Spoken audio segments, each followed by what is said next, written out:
تو memo get scandal میں کیا تھا کہ فائنینشیل ٹائمز کے اندر ایک سٹوری بریک ہوئی کہ زرداری صاحب نے منصور اجاز کو خط لکھا، ایک لیٹر لکھا کہ وہ لیٹر ایڈمرل مکموہن کو دیا جائے، ٹھیک ہے، اور اس کے بعد وہ لیٹر ایڈمرل سے جیمز جونز کے پاس گیا. He was officer of American Central Command, American Central Command کے آفیسر تھے James Jones. Please repeat current point. جی میں بتاتا ہوں اقرا، میں بتاتا ہوں کہ میمو گیٹ سکینڈل آیا. میمو گیٹ سکینڈل یہ تھا کہ آصف علی زرداری صاحب نے منصور اجاز کو ایک خط لکھا کہ وہ ایڈمرل میک موہن تک ہمارا پیغام پہنچائیں، اور جیمز جونز جو اس وقت سینٹرل کمانڈ کے آفیسر تھے ان کو ہمارا پیغام پہنچایا جائے کہ پاکستان آرمی کے اگینسٹ لڑیں اور پاکستان آرمی کو ماریں، ان کو شکست دیں. مطلب اس کو وہ اپنی آرمی کو مروانا چاہتا تھا زرداری. ٹھیک ہے، تو یہ نیوز بریک ہوئی. اس کے بعد جو ہے وہ اس نیوز کے بریک ہونے کے بعد جو ہے وہ ان کے حالات بہت زیادہ خراب ہو گئے تھے. آپ لوگوں کو پتا ہے کہ زرداری صاحب کو ان لوگوں نے اس وجہ سے کچھ نہیں کہہ سکے تھے کیونکہ جو ہے وہ پریزیڈنٹ زرداری صاحب خود تھے، اور پریزیڈنٹ کو کوئی بھی پاور جو ہے وہ سیک نہیں کر سکتی، پریزیڈنٹ کو کوئی بھی پاور ہٹا نہیں سکتی. تو یہ زرداری صاحب نے ایک بڑی گیم کھیلی تھی کہ میمو گیٹ سکینڈل کے بعد ان کے حالات بہت زیادہ خراب ہو گئے تھے. اس کے بعد 5 سال بعد زرداری صاحب چلے جاتے ہیں. 2013 کے اندر پی ایم ایل این کی گورنمنٹ آتی ہے، ٹھیک ہے، اور ساتھ ہی کیا ہوتا ہے کہ حامد میر کے اوپر اٹیک ہو جاتا ہے. آپ لوگوں کو پتا ہے کہ حامد میر کے اوپر اٹیک ہوتا ہے، ٹھیک ہے، حامد میر کے اوپر جو ہے فائرنگ کی جاتی ہے. حامد میر کے اوپر فائر کی جاتے ہیں اور یہ الزام جو ہے وہ سارا آئی ایس آئی پہ آ جاتا ہے، ٹھیک ہے، اور الزام جو ہے وہ حامد میر صاحب جو ہے آئی ایس آئی کے اوپر جو ہے وہ سارا الزام آ جاتا ہے کہ آئی ایس آئی نے جو ہے ان کے اوپر، کیونکہ اس وقت آپ لوگوں کو پتا ہے کہ حامد میر صاحب جو ہے وہ آرمی کے بڑی اگینسٹ باتیں وغیرہ کرتے ہوتے تھے. اس کے بعد کچھ ایسے فیکٹرز تھے جن کی وجہ سے آرمی کی میاں نواز شریف سے کے ساتھ آرمی جو ہے وہ ہٹتی گئی. عمران خان جو ہے وہ پروٹیسٹ کرنے لگ گئے، پاناما کیس آ گیا، ڈان لیگز آئیں، ٹھیک ہے، جو مریم نواز نے جو ہے وہ ایک نیوز بریک کی تھی جس کی وجہ سے جو فائنانس منسٹر ہے ان کو جانا پڑا تھا، ٹھیک ہے، جس نے اس وقت جو ہے وہ نواز شریف صاحب نے کہا تھا جنرل رئیس شریف صاحب کو کہ to keep your house in order first, کہ اپنا ہاؤس جو ہے وہ آرڈر میں رکھیں. تو جب یہ نیوز بریک ہوئی، مریم نواز نے یہ بریک کی نیوز، مریم نواز کو بچانے کے لیے پرویز رشید اور طارق ہاشمی کو کیبنٹ سے ہٹا دیا گیا. اس کے بعد جو ہے وہ آپ لوگوں کو پتا ہے کہ پاناما کیس کے بعد کیا کیا حالات ہوئے. نواز شریف صاحب جو ہیں وہ کدھر چلے گئے، آپ لوگوں کو پتا ہے کہ ابھی تک جو ہیں وہ باہر ہیں. تو یہ تھا جناب third government of Nawaz Sharif and military. اس کے بعد ہمارا جو نیکسٹ ہے وہ آ جاتا ہے کہ آرمی کے انٹرسٹ کیا کیا ہیں، انٹرسٹ آف آرمی، کہ ایکچولی جو ملٹری ہے اس کے انٹرسٹ ہیں کیا کیا. تو سب سے پہلے آتا ہے national security and nuclear issues. آپ لوگوں کو پتا ہے کہ نیشنل سیکیورٹی کی جو ذمہ داری ہے وہ آرمی کے پاس ہے، اور نیوکلیئر ایشوز، ٹھیک ہے، آرمی جو ہے وہ نیوکلیئر ایسٹس کا سیف کنٹرول چاہتی ہے، اور یہ آرمی چاہتی ہے کہ یہ سیولین کے پاس نہیں جانا چاہیے، بلکہ یہ آرمی کے پاس رہے گا تو ملٹری کے پاس رہے گا تو جو ہے وہ نیوکلیئر ہمارے جو ایسٹس ہیں وہ سیو رہیں گے. دوسرا جو مین انٹرسٹ ہے وہ ہے foreign policy regarding India, Afghanistan and America. آپ لوگوں کو پتا ہے کہ انڈیا کی جو فارن پالیسی ہے اس کے اندر آرمی کا انٹرسٹ ہے because of Kashmir issue. Army اپنا رول پلے کرنا چاہتی ہے foreign policy regarding India Kashmir issue کے اوپر. افغانستان کی فارن پالیسی، پاکستان کی فارن پالیسی افغانستان کے حوالے سے، افغان وار سے ریلیٹڈ اس کے اوپر، اور یو ایس اے کی حوالے سے بھی جو فارن پالیسی ہے اس کے اندر بھی پاکستان آرمی اپنا رول پلے کرتی ہے just because of an American ally. اس کے بعد نیکسٹ جو انٹرسٹ ہے آرمی کا وہ ہے پروکیورمنٹ آف ملٹری اکوپمنٹس. تو آرمی جو ہے وہ اچھے اور ورکنگ ریلیشن شپ چاہتی ہے ان کنٹریز کے ساتھ جن کنٹریز سے وہ جو ہے وہ ویپنز خرید سکیں. فار ایگزامپل چائنا سے ویپنز خریدتے ہیں, امریکہ سے ویپنز خریدتے ہیں, تو یہ آرمی کا انٹرسٹ ہے کہ ان کنٹریز کے ساتھ ہماری جو ہے وہ تعلقات اچھے رہیں.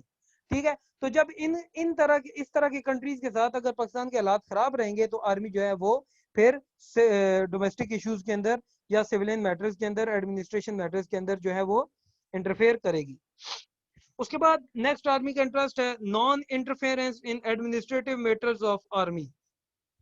کہ سیولین گورنمنٹ ہے وہ آرمی کی اپوائنٹمنٹس کے حوالے سے, ٹرانسفرز کے حوالے سے, پوسٹنگز کے حوالے سے یا پروموشنز کے حوالے سے جو ہے وہ سیول گورنمنٹ انٹرفیئر نہ کرے. یہ آرمی کا انٹرسٹ ہے. اس کے بعد نیکسٹ ہے ڈیفنس ایکسپینڈیچرز. کہ آرمی یہ کہتی ہے کہ جو ڈیفنس ایکسپینڈیچرز ہیں یہ کٹ آف نہ کیے جائیں بیکاز آف تھریٹ ہے ہمیں انڈیا سے, رشیا سے, اور اس وقت جو ہے اسٹارٹ میں ہمیں جو ہے وہ رشیا سے تھریٹ تھا because of cold war. Cold war میں پاکستان نے امریکہ کو چوز کیا تھا اور رشیا کے اگینسٹ ہو گیا تھا. تو افغانستان سے بھی تھریٹ تھا. آپ لوگوں کو پتا ہے کہ افغانستان کے ساتھ بھی ہمارے حالات جو ہیں وہ تعلقات ٹھیک نہیں ہیں. اس کے بعد ایک اور جو آرمی کا انٹرسٹ ہے وہ ہے آرمیز پرکس اینڈ پریویلیجز. کہ آرمی کے جتنے بھی پرکس اینڈ پریویلیجز ہیں, فار ایگزامپل کہ جو ان کو ریٹائرمنٹ کے بعد جو چیزیں دی گئیں یا ان کو جابز وغیرہ دیے گئے, جو ان کو ایگریکلچرل لینڈ الاٹ ہوئے, ہاؤسنگ سوسائٹیز کے اندر ان کو گھر دیے گئے. ٹھیک ہے, اس کے بعد 10% کو ہوتا ہے سی ایس ایس کے اندر آرمی کا, وہ تو یہ آرمی یہ چاہتی ہے کہ ہمارے جتنے بھی پرکس اینڈ پریویلیجز جو ہمیں کانسٹیٹیوشن دیتی ہے, ٹھیک ہے, وہ نہ ختم کیے جائیں. یہ آرمی کا انٹرسٹ ہے. اس کے بعد ایک ہے کہ armies commercial and industrial activities. Army اپنی کمرشل اور انڈسٹریل ایکٹیویٹیز کو بھی پروٹیکٹ کرنا چاہتی ہے. لائک FWO ہے فرنٹیئر ورکس آرگنائزیشن, FFC ہے فوجی فرٹیلائزر کمپنی, عسکری بینک ہے, عسکری ہاؤسنگ سوسائٹیز ہیں, فوجی فاؤنڈیشن انسٹیٹیوشنز ہیں, NLC ہے یا CSD سٹورز. تو یہ جتنے بھی کمرشل اور انڈسٹریل جو ایکٹیویٹیز ہیں آرمی ان کو بھی پروٹیکٹ کرنا چاہتی ہے. تو یہ ہیں جناب آرمی کے کچھ انٹرسٹ, کہ اگر یہ انٹرسٹ آرمی کے فلفل ہوتے رہیں تو سیول کے ساتھ ان کی جو ریلیشن شپ ہے وہ بہت بہتر رہے گی. اور اگر ان میں سے کوئی ایک انٹرسٹ بھی خراب ہوتا ہے تو سیول ملٹری ریلیشن جو ہے وہ خراب ہو جاتی ہیں. تو اب ایک اور کوسچن ہے, آپ لوگوں کو یہ پتا ہے کہ ملٹری کیوں انٹروین کرتی ہے سیول میٹرز کے اندر؟ یہ کوسچن بھی بہت دفعہ آیا ہوا ہے کہ کیا وجوہات ہے کہ ملٹری جو ہے وہ سیول میٹرز کے اندر انٹروین کرتی ہے. آپ لوگوں کو پتا ہے لیڈرشپ کرائسس, کہ اگر لیڈر صحیح نہ ہو تو ملٹری جو ہے وہ جو گیپ لیڈرشپ کی وجہ سے کریٹ ہوتا ہے اس کو ملٹری پھر آگے کور کرتی ہے.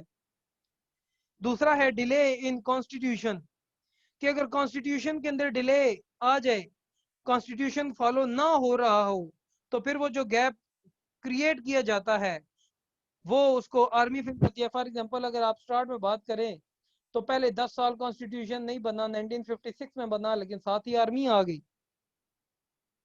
وہ ختم ہوا. 65 میں کانسٹیٹیوشن آیا, سوری 62 کے اندر کانسٹیٹیوشن آیا. اس وقت جو ہے وہ دوبارہ جو ہے وہ ایوب صاحب کی حکومت تھی.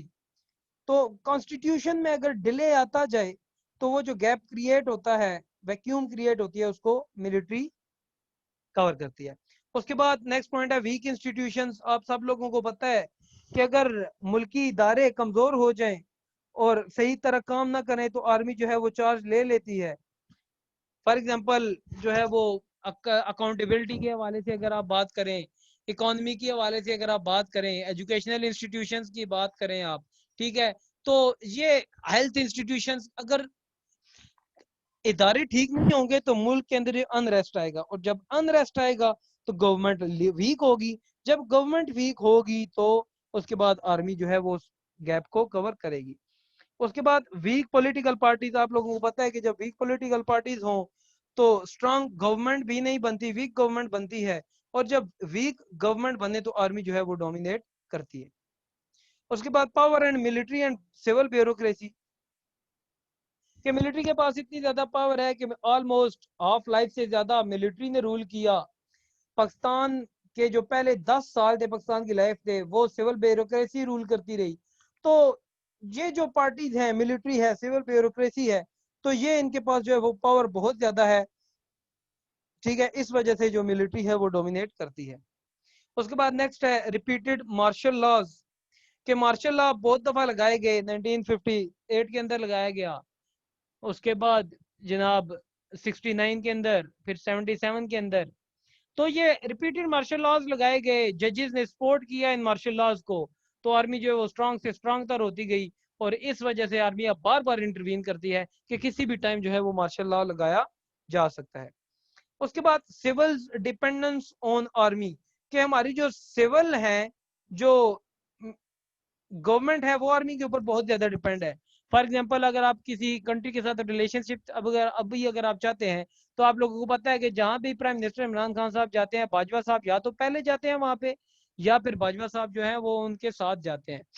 تو ڈیپینڈ بہت زیادہ کر رہی ہے سیولین جو ہے وہ آرمی کے اوپر، اور دوسرا ڈیفنس کے حوالے سے، اور جو سیولین جو لوگ ہیں، جو پاکستان کے لوگ ہیں، وہ آرمی کو بہت زیادہ آرمی کے اوپر ڈیپینڈ کرتے ہیں کہ ہماری آرمی آئے گی یہ کرے گی، ہماری آرمی آئے گی اور یہ کام کرے گی۔ اس کے بعد پولیٹیشنز کے بھی کچھ پرسنل انٹرسٹ ہوتے ہیں کہ آرمی جو ہے وہ انٹروین کرے۔ پرسنل انٹرسٹ آف پولیٹیشنز، کچھ جو اپوزیشن پارٹیز کے جو پولیٹیشنز ہوتے ہیں اپوزیشن کے اندر، ٹھیک ہے، وہ رولنگ پارٹی کو ڈس لاج کرنے کے لیے محنت کر رہے ہوتے ہیں، اور اس کے لیے وہ آرمی کا ساتھ دیتے ہیں، اور آرمی کے ساتھ وہ مل کے تھوڑے سے پاور میں آتے ہیں تو حکومت کو کمزور کر دیتے ہیں۔ تو یہ کچھ وجوہات تھیں کہ آرمی جو ہے وہ کیوں انٹروین کرتی ہے ان سیول میٹرز۔ ٹھیک ہے، سب لوگوں کو سمجھ آ گئی ہے؟ جی سب لوگوں کو سمجھ آ گئی ہے؟ مجھے بتائیے گا۔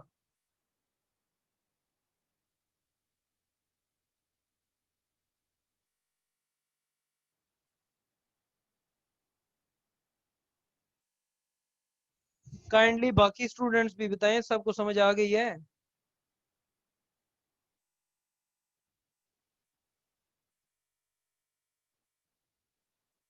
جی بلال، ہنا، شہزادہ، سہیل، سونیا، عروہ، دور شوار، کائنڈلی بتائیں۔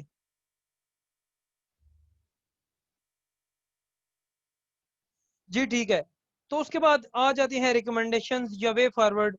تو یہ جتنے بھی کازز آپ نے لکھے ہوئے ہیں نا، کہ ریکمنڈیشن یہ ہے کہ آرمی کے انٹرسٹ فلفل ہوتے جائیں یہ سارے، اور یہ جتنے بھی وجوہات ہیں، لیڈرشپ کرائسس ہے، ڈیلے ان کانسٹیٹیوشن ہے، ویک انسٹیٹیوشنز ہیں، ویک پولیٹیکل پارٹیز ہیں، تو ان سب کو اگر سیٹ کر دیا جائے تو یہ معاملات جو ہیں وہ حل ہو سکتے ہیں۔ یہ ساری چیزیں ہماری ریکمنڈیشنز میں آ جائیں گی، اور اس کے بعد کنکلوژن آپ نے جو ہے نا وہ آپ لوگوں نے خود اس کو کنکلوڈ کرنا ہے۔